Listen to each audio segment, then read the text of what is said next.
Hi hello welcome back to Yuvika cooking channel. ಇನ್ನು ಯಾರಾದರೂ ನನ್ನ ಚಾನಲ್ಗೆ ಸಬ್ಸ್ಕ್ರೈಬ್ ಆಗಿಲ್ಲ ಅಂದರೆ ಪ್ಲೀಸ್ ಸಬ್ಸ್ಕ್ರೈಬ್ ಮಾಡಿ ಅಂತ ಕೇಳ್ಕೊತೀನಿ.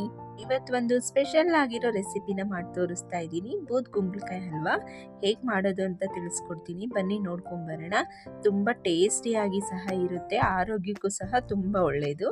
ಬೂದ್ ಕುಂಬಳಕಾಯಿ ತಿನ್ನೋದ್ರಿಂದ ಮಕ್ಕಳು ಮೆಮೊರಿ ಪವರ್ ಸಹ ಇಂಪ್ರೂವ್ ಆಗುತ್ತೆ.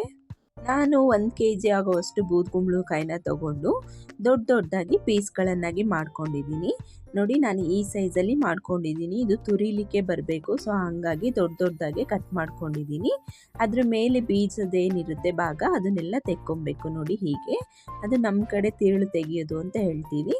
ತೆಕ್ಕೊಂಡಾದ್ಮೇಲೆ ಸಿಪ್ಪೆನೂ ಸಹ ತೆಕ್ಕೊತಾ ಇದ್ದೀನಿ. ನಾನು ಸಿಪ್ಪೆ ಎಲ್ಲ ತೆಗೆದಿದ್ದಾದ್ಮೇಲೆ ವಾಶ್ ಮಾಡಿಕೊಂಡು ನೀರೊಳಗಡೆ ಹಾಕಿ ಇಟ್ಕೊಂಡಿದ್ದೀನಿ. ನೋಡಿ, ನಾನು ಎಲ್ಲದನ್ನು ಕ್ಲೀನ್ ಮಾಡಿಕೊಂಡು ಈ ಸೈಜಲ್ಲಿ ಕಟ್ ಮಾಡಿಕೊಂಡು ತೊಗೊಂಡಿದ್ದೀನಿ. ಇದು ತುರಿಯುವಾಗ ನಮಗೆ ಇಟ್ಕೊಂಡು ತುರಿಲಿಕ್ಕೆ ಕರೆಕ್ಟಾಗಿ ಬರುತ್ತೆ. ಇವಾಗ ತುರ್ಕೊಳ್ಳೋಣ. ಇದನ್ನು ನಾನು ಇದರಿಂದ ತುರ್ಕೊತಾ ಇದ್ದೀನಿ. ತುರಿಯೋ ಬದಲು ನೀವು ಗ್ರೈಂಡ್ ಸಹ ಮಾಡ್ಕೋಬೋದು. ಗ್ರೈಂಡ್ ಮಾಡೋದು ಅಷ್ಟು ಟೇಸ್ಟಿಯಾಗಿ ಬರಲ್ಲ, ಸೊ ಹಾಗಾಗಿ ತುರಿದು ಹಾಕ್ಕೊತಾ ಇದ್ದೀನಿ. ತುರಿಯೋದ್ರಿಂದ ಟೇಸ್ಟು ತುಂಬ ಚೆನ್ನಾಗಿ ಬರುತ್ತೆ. ನೋಡಿ, ಇವಾಗ ತುರಿದಿದ್ದೆಲ್ಲ ಆಗಿದೆ. ಇದು ಒಂಥರ ಐಸ್ ಕ್ಯೂಬ್ ಥರ ಕಾಣಿಸ್ತಾ ಇದೆ. ನೋಡಿ ಎಷ್ಟು ಚೆನ್ನಾಗಿ ಕಾಣಿಸ್ತಿದೆ ಅಂತ. ನಾನು ಈ ಸೈಜಲ್ಲಿ ತುರ್ಕೊಂಡಿದ್ದೀನಿ. ಇದಕ್ಕಿಂತ ಚಿಕ್ಕದಾಗಿನೂ ಸಹ ನಾವು ತುರ್ಕೋಬೋದು. ಈ ಸೈಜೇ ಸಾಕಂತ ಹೇಳಿ ತುರ್ಕೊಂಡಿದ್ದೀನಿ. ನೋಡಿ ಎಷ್ಟು ನೀರು ಬಿಟ್ಕೊಂಡಿದೆ ಬೂದ್ ಕುಂಬಳ ಅಂತ. ನೆಕ್ಸ್ಟು ಒಂದು ಬಾಣಲಿನ ಇಟ್ಕೊಂಡು ಬಾಣಲಿ ಬಿಸಿ ಆದಮೇಲೆ ಅದಕ್ಕೆ 1 ಟೇಬಲ್ ಸ್ಪೂನಷ್ಟು ತುಪ್ಪನ ಹಾಕ್ಕೊತಾ ಇದ್ದೀನಿ. ತುಪ್ಪ ಎಲ್ಲ ಕರಗಿದ್ಮೇಲೆ ನಾನು 10ರಿಂದ 20ರಷ್ಟು ಗೋಡಂಬಿನ ಹಾಕ್ಕೊತಾ ಇದ್ದೀನಿ. ಗೋಡಂಬಿ ಹಾಕ್ಕೊಂಡು ಚೆನ್ನಾಗಿ ಫ್ರೈ ಮಾಡ್ಕೋಬೇಕು. ಹಲ್ವಕ್ಕೆ ದ್ರಾಕ್ಷಿ ಗೋಡಂಬಿ ತುಂಬ ಇಂಪಾರ್ಟೆಂಟು. ಅದನ್ನು ಸೇರಿಸೋದ್ರಿಂದ ಟೇಸ್ಟು ತುಂಬ ಚೆನ್ನಾಗಿ ಬರುತ್ತೆ. ಗೋಡಂಬಿ ಎಲ್ಲ ಫ್ರೈ ಆದಮೇಲೆ ನಾನು ದ್ರಾಕ್ಷಿನ ಹಾಕ್ಕೊತಾ ಇದ್ದೀನಿ. ದ್ರಾಕ್ಷಿನೂ ಸಹ ಅಷ್ಟೇ ಹಾಕ್ಕೊಂಡಿದ್ದೀನಿ. ನೋಡಿ, ಇವಾಗ ಎಲ್ಲ ಫ್ರೈ ಆಗಿದೆ. ಇದನ್ನು ಒಂದು ಬೌಲಿಗೆ ಎತ್ತಿಟ್ಕೊಳ್ಳೋಣ. ನೆಕ್ಸ್ಟು ಅದೇ ಬಾಣಲಿಗೆ ನಾನು ಒಂದು ಸ್ವಲ್ಪ ತುಪ್ಪನ ಹಾಕ್ಕೊಂಡು ಬೂದ್ ಕುಂಬಳ ಏನು ತುರಿದಿಟ್ಕೊಂಡಿದ್ವಲ್ಲ ಅದನ್ನು ಸೇರಿಸ್ಕೊತಾ ಇದ್ದೀನಿ. ಇದಕ್ಕೆ ನಾವು ಎಕ್ಸ್ಟ್ರಾ ನೀರೇನು ಆ್ಯಡ್ ಮಾಡೋದೇನು ಬೇಡ. ನೋಡಿ, ಇದರಲ್ಲೇ ನೀರು ಬಿಟ್ಕೊಂಡಿದೆಯಲ್ಲ, ಇದೇ ಸಾಕಾಗುತ್ತೆ ನಮಗೆ ಇದು ಬೇಯಲಿಕ್ಕೆ. ಬೂದ್ ಕುಂಬಳನೆಲ್ಲ ಹಾಕ್ಕೊಂಡಿದ್ದಾದ್ಮೇಲೆ ಚೆನ್ನಾಗಿ ಒಂದ್ಸಲ ಮಿಕ್ಸ್ ಮಾಡ್ಕೋತಾ ಇದ್ದೀನಿ. ಇದನ್ನು ಇವಾಗ ಫ್ರೈ ಮಾಡ್ಕೊಳ್ಳೋಣ. ಇದನ್ನು ಫ್ರೈ ಮಾಡ್ಕೊಳ್ಬೇಕಾದ್ರೆ ಐ ಫ್ಲೇಮಲ್ಲೇ ಇಟ್ಕೊಂಡು ಫ್ರೈ ಮಾಡ್ಕೊಳ್ಳಿ. ಇವಾಗ ಇಷ್ಟು ತುರಿ ಏನಾಗಿದೆ ಇದು ಅರ್ಧ ಆಗಬೇಕು, ಅಲ್ಲಿ ತನಕ ನಾವು ಚೆನ್ನಾಗಿ ಫ್ರೈ ಮಾಡ್ಕೋಬೇಕಾಗುತ್ತೆ.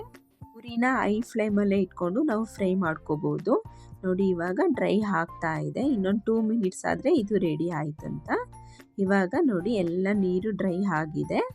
ಇದಕ್ಕಿವಾಗ ಸಕ್ಕರೆನ ಸೇರಿಸ್ಕೊಳ್ಳೋಣ. ನೀವು ಸಕ್ಕರೆ ಬದಲು ಬೆಲ್ಲ ಸಹ ಯೂಸ್ ಮಾಡ್ಬೋದು. ನಾನಿಲ್ಲಿ ಸಕ್ಕರೆನೇ ಹಾಕ್ಕೊತಾ ಇದ್ದೀನಿ. ಈ ಬೌಲಲ್ಲಿ 1 ಬೌಲಷ್ಟು ಸಕ್ಕರೆನ ಸೇರಿಸ್ಕೊಂಡಿದ್ದೀನಿ.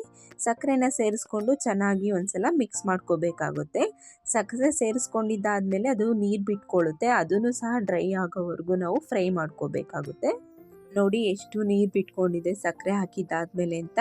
ಇದು ಫುಲ್ಲು ಎಲ್ಲ ಡ್ರೈ ಆಗಬೇಕು, ಅಲ್ಲಿ ತನಕ ನಾವು ಫ್ರೈ ಮಾಡ್ಕೋಬೇಕಾಗುತ್ತೆ. ಈ ಟೈಮಲ್ಲಿ ಉರಿನ ಮೀಡಿಯಮ್ ಫ್ಲೇಮಲ್ಲಿ ಇಟ್ಕೊಳ್ಳಿ. ಸಕ್ಕರೆ ಹಾಕಿರೋದ್ರಿಂದ ತಳ ಹಿಡಿದ್ಬಿಡುತ್ತೆ, ಸೊ ಹಾಗಾಗಿ ಕೈ ಬಿಡದೆ ನಾವು ತಿರುಗಿಸ್ತಾನೆ ಇರಬೇಕು. ಎಷ್ಟು ಫ್ರೈ ಮಾಡ್ಕೋತೀವಿ ಅಷ್ಟು ಚೆನ್ನಾಗಿ ಬರುತ್ತೆ ಅಲ್ವಾ. ನೋಡಿ, ಇವಾಗ ಡ್ರೈ ಆಗ್ತಾ ಇದೆ. ಹಲ್ವಾ ಮಾಡುವಾಗ ಈ ಪ್ರೊಸೀಜರು ತುಂಬ ಇಂಪಾರ್ಟೆಂಟ್ ಆಗುತ್ತೆ.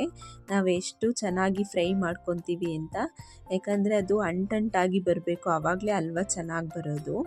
ನಾವು ಹೊರಗಡೆ ತಂದು ತಿನ್ನೋ ಹಲ್ವಾಗಿನ್ನೂ ಟೇಸ್ಟಿಯಾಗಿ ಬರುತ್ತೆ.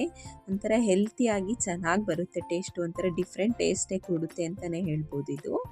ಇವಾಗ ನೋಡಿ, ಇದೆಲ್ಲ ಚೆನ್ನಾಗಿ ಡ್ರೈ ಆಗಿದೆ. ಇಷ್ಟು ಆದರೆ ಸಾಕು ನಮಗೆ.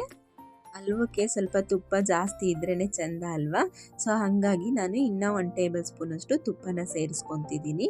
ಎಲ್ಲ ಡ್ರೈ ಆದಮೇಲೆ ನಾನು ತುಪ್ಪನ ಸೇರಿಸ್ಕೊಂಡು ಒಂದ್ಸಲ ಮಿಕ್ಸ್ ಮಾಡ್ಕೋತಾ ಇದ್ದೀನಿ. ಇವಾಗ ಇದಕ್ಕೆ ನಾವೇನು ಫ್ರೈ ಮಾಡಿ ಇಟ್ಕೊಂಡಿದ್ವಲ್ಲ ಗೋಡಂಬಿ ಮತ್ತು ದ್ರಾಕ್ಷಿನ ಅದನ್ನು ಸಹ ಸೇರಿಸ್ಕೊತಾ ಇದ್ದೀನಿ. ದ್ರಾಕ್ಷಿ ಗೋಡಂಬಿನ ಸ್ವಲ್ಪ ಜಾಸ್ತಿ ಹಾಕ್ಕೊಂಡ್ರೆ ಹಲ್ವಾ ಟೇಸ್ಟಿಯಾಗಿ ಚೆನ್ನಾಗಿ ಬರುತ್ತೆ. ನಾನು ಸ್ವಲ್ಪ ಫ್ಲೇವರ್ ಇರಲಿ ಅಂತ ಹೇಳ್ಬಿಟ್ಟು 2 ಏಲಕ್ಕಿನ ಕುಟ್ಬಿಟ್ಟು ಹಾಕ್ಕೊತಾ ಇದ್ದೀನಿ. ನೀವು ಏಲಕ್ಕಿ ಪೌಡ್ರ್ ಇದ್ದರೆ ಅದನ್ನೇ ಸಹ ಯೂಸ್ ಮಾಡ್ಕೋಬೋದು. 1/4 ಟೇಬಲ್ ಸ್ಪೂನಷ್ಟು ಹಾಕ್ಕೊಂಡ್ರೆ ಸಾಕು. ಎಲ್ಲ ಸೇರಿಸ್ಕೊಂಡು ಒಂದು 20 ಸೆಕೆಂಡ್ಸು ಫ್ರೈ ಮಾಡಿಕೊಂಡ್ರೆ ಹಲ್ವಾ ರೆಡಿ ಆಗಿದೆ. ನೋಡಿ ಎಷ್ಟು ಅಂಟಂಟಾಗಿ ಬಂದಿದೆ ಅಂತ. ಈ ರೀತಿ ಬಂದ್ರೇ ಹಲ್ವಾ ಟೇಸ್ಟಿಯಾಗಿ ಬರೋದು. ಫೈನಲಿ ಹಲ್ವಾ ರೆಡಿ ಆಗಿದೆ. ನೋಡಿ ಎಷ್ಟು ಚೆನ್ನಾಗಿ ಕಾಣಿಸ್ತಿದೆ. ಟೇಸ್ಟ್ ಅಂತೂ ತುಂಬ ಚೆನ್ನಾಗಿ ಬಂದಿತ್ತು. ನೀವು ಒಂದ್ಸಲ ಟ್ರೈ ಮಾಡಿ ಅಂತ ಹೇಳ್ತಾ, ಈ ವಿಡಿಯೋ ನಿಮ್ಗೆ ಏನಾದರೂ ಇಷ್ಟ ಆಗಿದ್ರೆ ಪ್ಲೀಸ್ ಸಪೋರ್ಟ್ ಮಾಡಿ ಅಂತ ಹೇಳ್ತಾ ವಿಡಿಯೋನ ಎಂಡ್ ಮಾಡ್ತಾ ಇದ್ದೀನಿ.